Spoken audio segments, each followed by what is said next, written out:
চলে আসলাম আবার আমার ছাদ বাগানে। দেখতে পাচ্ছ কত সুন্দর শাক হয়েছে, বাড়িতে বনা শাক, বাহ দেখেই মন ভরে যায়। শীতকাল মানে শাক সবজিতে একবার ভরপুর, আর আমার ছাদ বাগানে অটোমেটিক হয়েই যায় আর কি। আমি না চাইলেও সময় বের করে ঠিক করে ফেলি। প্রথমে দেখালাম তোমাদের পালং শাক, এবার নিয়ে এসেছি সর্ষে শাক। দেখতে পাচ্ছ কত সুন্দর হয়েছে। এবার আমি 4টা জায়গাতে করেছি।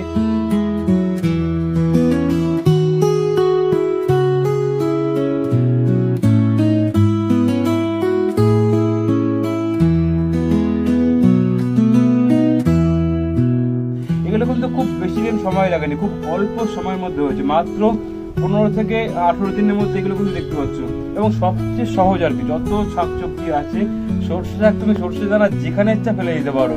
আর এগুলো আমি কিনিনি, কিন্তু বাড়িতে যে সর্ষে নিয়ে আসি সেগুলো ভিজিয়ে রেখেছিলাম, ভিজিয়ে ফেলে দিয়েছি আর কি।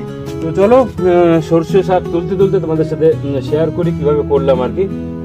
এটা একটু বড় হয়েছে। তো প্রথমেই বললাম যে সর্ষেটাকে ভিজিয়েছিলাম ঘন্টা 3 আর কি। ভিজিয়েছিলাম, মাটিটা কিভাবে তৈরি করলাম একই প্রসেস মোটামুটি ওভারঅল আর কি। তো প্রথমে মাটি নিলাম, একটু ভার্মি কম্পোস্ট, কোকোপিট নিলাম, গোবর সারও দিলাম আর কি। সর্ষে শাকে গোবর সারটা আমার খুব ভালো লাগে দিতে, এবং খুব ভালো হয় গাছের গ্রোথটা আর কি। দেখতে পাচ্ছ মাটিটা কিন্তু ঝুরঝুরা হতে হবে, নাহলে কিন্তু গাছের দানা ভালো হবে না এবং গাছের গ্রোথ ভালো হবে না। কারণ এই শিকড়গুলো মাটির যখন নিচে যাবে, গাছের গ্রোথটা যত শিকড় নিচে যাবে গাছ তত বড় হবে আর কি। যাই হোক, তো দেখলাম 2 দিনের মধ্যে মোটামুটি অঙ্কুর বেরিয়ে গেল আর কি। সর্ষেটা এটাই আর কি সুবিধা আর কি, এবং খুব সহজ আর কি করা।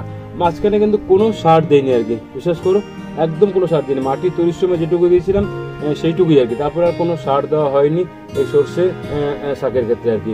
তো এইগুলো কিন্তু বয়স মোটামুটি দেখতে পাচ্ছি, এগুলোর বয়স মাত্র 15 থেকে 18 দিনের মতন আর কি। এক্সাক্টলি আমি বলতে পারছি, লিখে রাখিনি বলে এবার আর কি। 15 থেকে 18 দিনের মতন বয়স, তার মধ্যেই মোটামুটি আমরা খাওয়ার মতন জায়গায় চলে এসেছি। এবং এটা খেতে থাকবো, অনেকদিন চলতে হবে, মোটামুটি 1 মাস চলবে। কারণ যত বাড়বে তত বড়গুলো তুলে ফেলবো, ছোটগুলো থাকবে আর কি। এভাবে চলবে প্রসেসিংটা। যারা গ্রামগঞ্জে যাওয়া ঘোরো তারা তো জানোই যে গ্রামে কত সুন্দর দৃশ্য। সেই দৃশ্যটা আমি কিছুটা আমার ছাদ বাগানে ফুটিয়ে তোলার চেষ্টা করেছি আর কি। তো আমার মায়ের খুব শখ আর কি গাছপালা, মাকে মাঝে মধ্যে ছাদ বাগান নিয়ে এসে দেখার জন্য খুব ভালো লাগে, দেখেই মন ভরে যায়। খাওয়ার তো টেস্ট আছেই, যারা ছাদ বাগানে সবজি করে খাও তারা জানো যে বাড়িতে করা সবজি কত টেস্ট হয় আর কি বাজারের থেকে আর কি।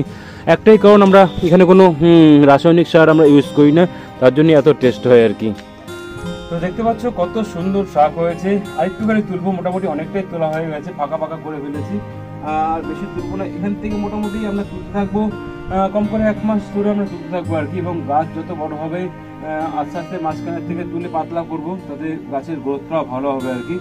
যাই হোক, তোমাদের যদি কোনো প্রশ্ন থাকে আর কি গাছ সংক্রান্ত, আমি আগেই বলেছি আমি কিন্তু খুব বেশি জানি না। আমি যেটুকু জানি তার মধ্যেই তোমাদের বলার চেষ্টা করি। আমি খুব সিম্পল ওয়েতে গাছ করি আর কি, অত মানে বেশি খাটতে পারি না, বেশি সার দেই না, একবারে রুটিন মেপে মেপে, কারণ অত টাইমও নেই।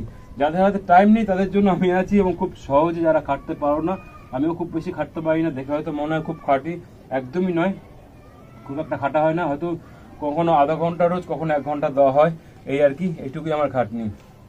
তো মোটামুটি আর তুলবো না, আর ভকভকও করবো না, অনেকটাই ঝেলে নিয়েছো আমাকে। অ্যাকচুয়ালি আমি আগেও বলেছি, এখন গাছ নিয়ে বলতে থাকি ননস্টপ বলতে থাকি, থামতেও পারি না আর কি। অটোমেটিক্যালি কোথা থেকে কথা চলে আসে বুঝতে পারি না। তো যাই হোক, আজকের জন্য এটুকুতেই হয়ে যাবে মোটামুটি আমাদের। আজকের মতো বিদায় নিচ্ছি। যদি ভিডিওটি ভালো লেগে থাকে তাহলে অবশ্যই লাইক, শেয়ার, সাবস্ক্রাইব, কমেন্টস এবং ফলো করবে। থ্যাংক ইউ সো মাচ বন্ধুরা ভিডিওটি দেখার জন্য। Tata, bye bye.